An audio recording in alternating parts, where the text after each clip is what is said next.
అరే కేటీఆర్, తెలంగాణ ప్రజలు నీకు సిగ్గు చెప్పినాక కూడా, చెప్పుతోటి కొట్టినా కూడా నీకు సిగ్గు లేకుండా ఉద్దేశపూర్వకంగా ముఖ్యమంత్రి గారి పైన నోటికి వచ్చినట్టు మాట్లాడుతున్నావు.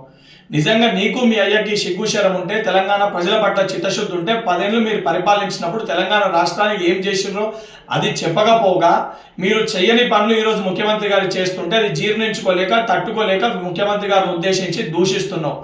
ఆంధ్రప్రదేశ్ గురించి ఏ రోజు కూడా ముఖ్యమంత్రి గారు తప్పు మాట్లాడలే. గుంటూరులో చదువుకొని, అమెరికాలో చదువుకొని తెలంగాణ రాష్ట్ర ప్రజల సమస్యల పైన, తెలంగాణ రాష్ట్రం పట్ల నీకు చిత్తశుద్ధి లేదని మాట్లాడినారు. నువ్వు సోయి లేకుండా బీఆర్ఎస్ పార్టీని ఆంధ్రప్రదేశ్లో పెట్టినప్పుడు, బీఆర్ఎస్ పార్టీ అక్కడ ఏదైతే రాజకీయ లబ్ధి కోసము నన్ను ఆంధ్రప్రదేశ్ ప్రజలు భీమవరంలో పోటీ చేయమంటారు అని చెప్పి నువ్వే ఒక ప్రసంగంలో మాట్లాడినావు.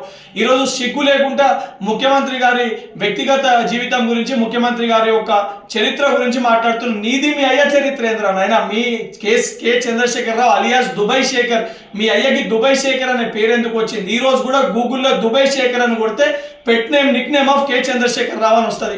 మరి ఆ రోజు దొంగ పాస్పోర్ట్ల పైన మీ అయ్య చేసిన ఘనకార్యం ఏంటి? అవన్నీ మర్చిపోయినావా? గతాన్ని మర్చిపోయి ఉద్దేశించి నువ్వు మాట్లాడుతున్నావు. ఏదైతే కుటుంబాల గురించి మాట్లాడితే, గతంలో అడ్డగోలుగా డ్రగ్స్ని వినియోగించి తెలంగాణ రాష్ట్రంలో డ్రగ్స్ని అడ్డగోలుగా సరఫరా చేసిన ఒక చరిత్ర నీది. ఈరోజు సిగ్గు లేకుండా ముఖ్యమంత్రి గారి గురించి మాట్లాడుతున్నావు.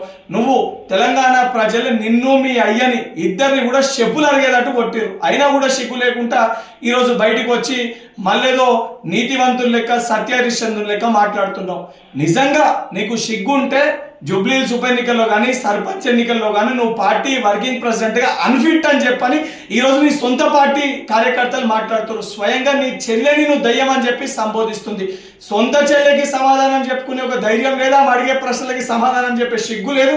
ఈరోజు నువ్వు వచ్చి తెలంగాణ రాష్ట్ర ముఖ్యమంత్రి గురించి మాట్లాడతావా? ఇదే రకంగా నీ వ్యవహారం ఉంటే రేపు పొద్దున చెప్పులు అరిగేటట్టు తెలంగాణ ప్రజలు కొట్టి, మీ అయ్యచ్చే ఏదైతే మెడలో, నీ మెడలో చెప్పులేసి ఊరేగించే పరిస్థితి కూడా వస్తుంది. బిడ్డ కేటీఆర్, ఖబర్దార్, ఇంకోసారి ముఖ్యమంత్రి గురించి మాట్లాడితే చెప్పులు మెడలో చెప్పుల దండలేసి తెలంగాణ రాష్ట్రంలో సిరిసిల్ల నియోజకవర్గంలో చెప్పుల దండలేసి నిన్ను సిరిసిల్ల ప్రజలు ఊరేగిస్తారు.